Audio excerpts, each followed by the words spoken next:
Allez, imaginez un instant un magasin où chaque visite se transformerait en une sorte de petite fête. Eh bien, c'est exactement de ça dont on va parler. On va décortiquer comment faire d'un simple espace de vente une expérience vraiment inoubliable. Une expérience qui crée des liens forts et qui dure. C'est la grande question, n'est-ce pas? Il ne s'agit pas juste d'attirer du monde, non. Le vrai défi, c'est de faire en sorte que les gens aient envie de rester, de revenir et surtout qu'ils parlent de ce qu'ils ont vécu. Comment un lieu, à la base tout simple, peut devenir un sujet de conversation. C'est ce qu'on va explorer ensemble. Bon, pour commencer, il faut poser les fondations. Avant même de penser à l'organisation, à la logistique, demandons-nous pourquoi on fait tout ça? Quel est le véritable objectif derrière l'animation d'un espace commercial? On peut oublier l'image des quelques ballons et de la musique de fond. L'animation commerciale aujourd'hui, c'est un vrai outil stratégique. L'idée, c'est de donner une âme à un lieu, de le transformer en une scène vivante qui va captiver les gens et les fidéliser, surtout à une époque où on est sollicité de partout. En fait, chaque animation doit servir un but bien précis. Il faut voir ça comme une chaîne de valeur. On attire plus de monde, ce qui, logiquement, génère plus de ventes. Ces ventes renforcent l'image de la marque et, à la fin, ça crée des clients fidèles qui deviennent les meilleurs ambassadeurs possibles. Ici, il n'y a pas de solution miracle. La stratégie, c'est du sur-mesure. Un grand concert, ça peut être génial dans une rue commerçante, mais imaginez le désastre dans une petite boutique de luxe. La clé du succès, c'est de vraiment comprendre l'ADN du lieu pour y organiser l'événement parfait. Ok, maintenant que les fondations sont posées, on peut passer à l'architecture. Voici en quelque sorte le plan de bataille pour construire un événement qui va vraiment marquer les esprits. Cette feuille de route en 4 étapes, elle est d'une logique implacable. Chaque étape découle de la précédente. Des objectifs clairs vont guider le choix du lieu et des activités. Et une bonne communication va faire en sorte que tout le monde soit au courant. C'est un véritable effet domino. Ah, le budget. C'est un peu le nerf de la guerre, non? Cette répartition montre bien les 4 piliers financiers d'un événement réussi. Si on en néglige un seul, c'est un peu comme construire une voiture avec seulement 3 roues. Le projet risque de ne pas aller bien loin.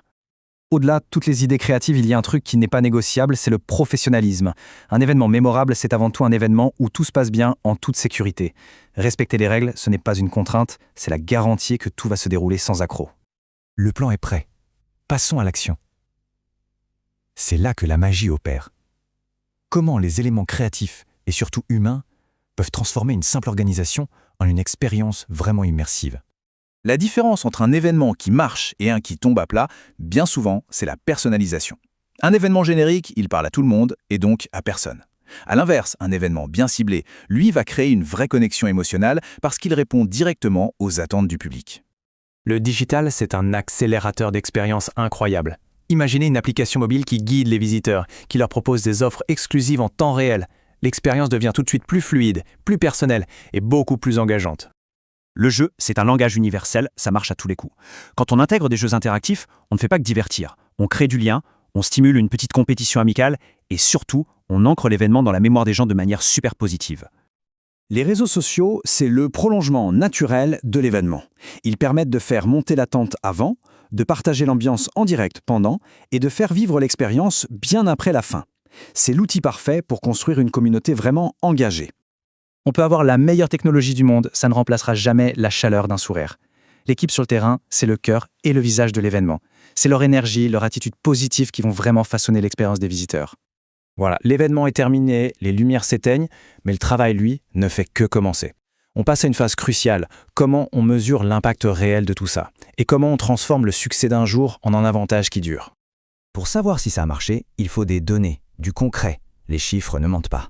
En comparant des indicateurs simples comme la fréquentation ou le chiffre d'affaires, avant et après, on peut quantifier précisément l'impact de l'événement et justifier l'investissement.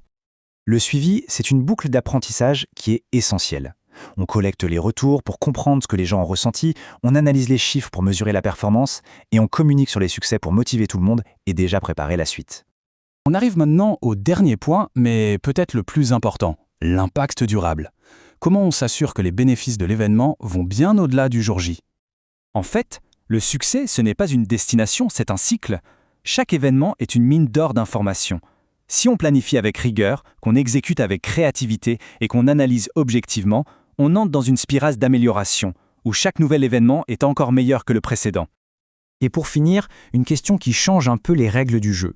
Face à la concurrence énorme du e-commerce, l'expérience en magasin doit devenir exceptionnelle. Alors la question n'est peut-être plus de savoir quand organiser le prochain événement, mais plutôt comment faire de chaque jour un événement en soi.